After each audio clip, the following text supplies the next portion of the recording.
Hello and welcome to Ohio Hobbies. It is time for another 2-box half-dollar hunt.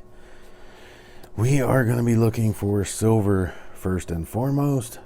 Then we are also looking for proofs, errors, varieties, commemoratives if we can find another one. We are also looking for my very first foreign. Not happened yet. Someday it's going to happen, but for now it has not.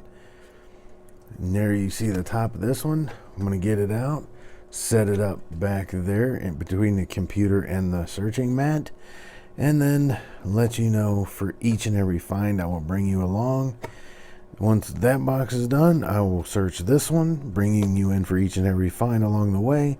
Then at the end, we'll do a wrap up, and hopefully it is a fantastic wrap up with a lot of silver, a lot of proofs, a lot of foreigns. Come on, let's just roll the dice and fill the board. I will see you on the first find. Holy cow, we are 14 rolls in. As you can see, I have one sitting right there. We finally did it. After all these rolls, you will see the count of total halves hunted up in the top left of this video and the wrap up, but we have finally completed the NIFC collection. NIFC stands for not intended for circulation, if you are unaware, but we have the 2010 Philadelphia. Not a spectacular specimen, but it will finally fill that hole, which only leaves us with needing the 2020 Philadelphia. Of course, the 2021s aren't out yet. So, I mean, holy cow. Finally, we're there. Roll 21.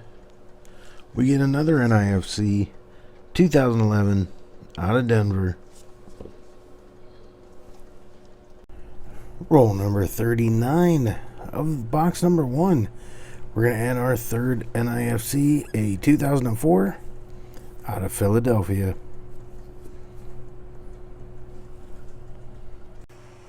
Okay, well, in box number 2 we had one find, and I will go over that here in this wrap up.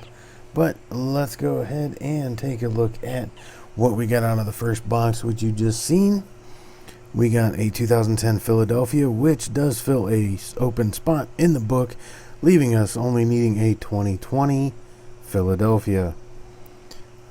Let's see. This was the other one, 2011 Denver. And we had a third NIFC from that first box, 2004 out of Philadelphia. Now, out of box number 2,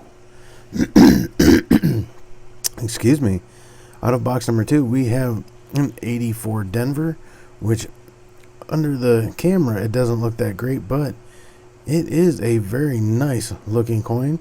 It does have some wear on it from traveling around, but this one will also be filling a spot in the book because it's one of the nicest 84 Denvers that I've found. Now, out of box number 2 also came this 1974, and you may have already guessed it. It is a double die averse. I have the camera up. Let's get this under there. Zoom in just a bit. Let's go ahead and take a look at that 4, which you can see clearly there and there, the double serifs. And then this thing looks great under the loop, but unfortunately the microscope just doesn't do it quite as much justice. Let's see, that's about as good as it's going to get, because this is very defined right there. There's the doubling there and there. The S has the doubling through it. The T, even the ends of the E right there. But unfortunately it looks fantastic under the loop, but under the scope it just does not look quite as good. Either way, we do know that this is in fact a 1974 DDO that I will be putting in a flip and adding to the collection of others. I think I've got 4 or 5 now.